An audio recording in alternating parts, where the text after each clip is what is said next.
Hey, what's up? It's your internet best friend, Living Hero, coming at you guys with some more Borderlands 3 news. Looks like we got some hot fixes for today. Looks like it's gonna address some really cool things that I like. But first of all, let's get through this intro.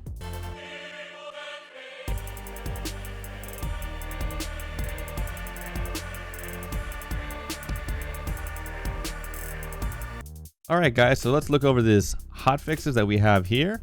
Vault Hunter adjustments. I'm not going to read the first part because it's yada yada yada about addressing some player passive abilities, gear balance, quality of life issues across the game. And you know, I'm really glad that they're actually making very good changes and fast changes, you know, overall. Like a lot of people were used to Borderlands 2 changes where it would happen every big DLC drop or every big, you know, every big patch would happen by then. But these are hot fixes that are a lot faster and a lot easier to adjust. All right, so the first one is Amara, or I can't really say her name, but you get it. We addressed a concern that electricity was only rewarding players 1 point worth of bonuses, even if the player put in more than 1 point. In addition, we wanted face graphs to be more accessible to all weapon types, playstyles, so we doubled the range. Grasped enemy. They doubled the range. We doubled it. All right. Putting points in electricity will now awards a reload speed bonus per rank.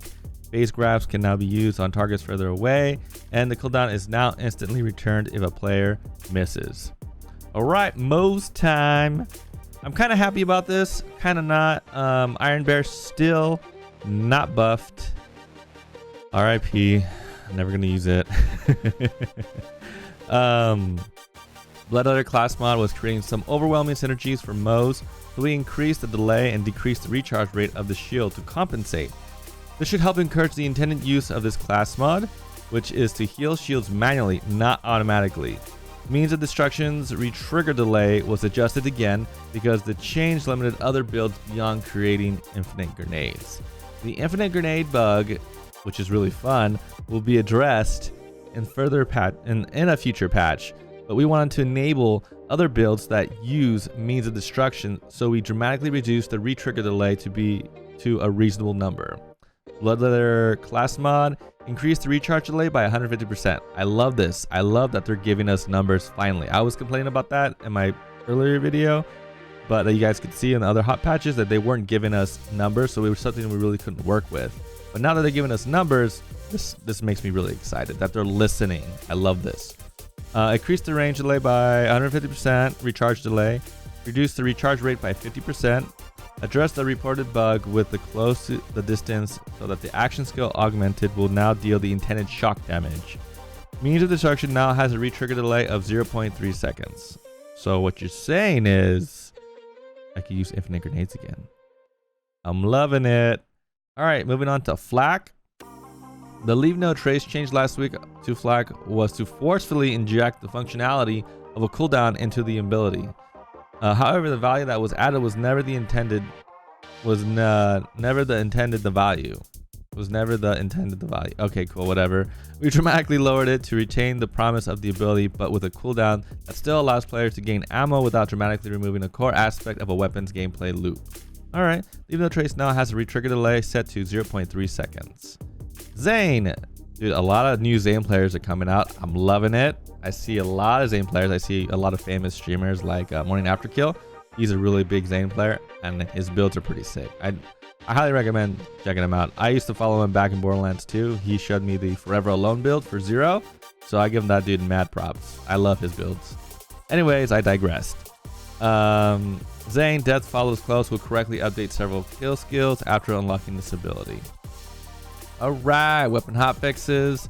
The lobs, projectile tick damage is now 60% of the base damage, up from 20%, and projectile speed decelerates faster to increase chances of hitting the same target multiple times.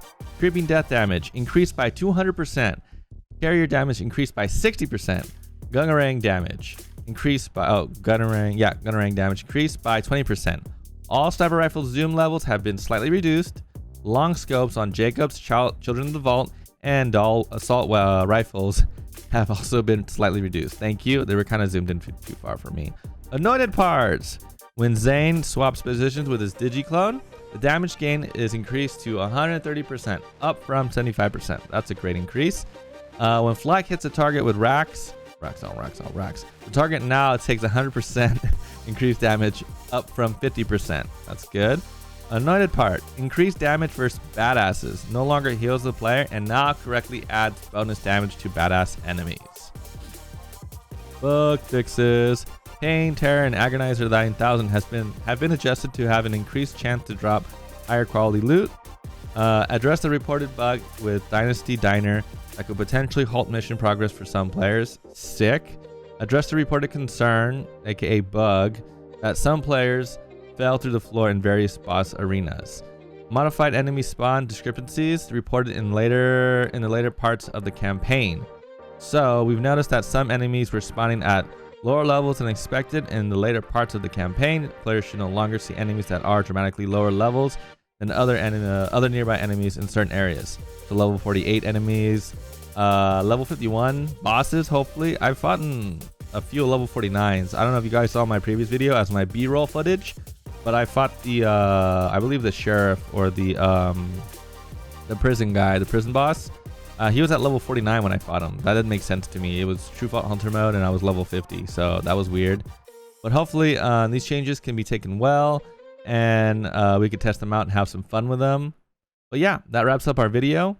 And don't forget, guys, I stream every Wednesday, Thursday, Friday from 7 p.m. until I fall asleep on stream. Don't forget to like, comment, subscribe. Let me know what you guys think about these hot fixes. Also, let me know what kind of videos you guys want to see. I'm really new at this and I really want to make this a fun community. So feel free to comment down below, let me know, and come through my Twitch channel, twitch.tv/livinghero, and I hope to see you guys there. And have a wonderful day. Thanks so much for stopping by. I'm looking this way because I'm looking for the record button. I will see you guys later.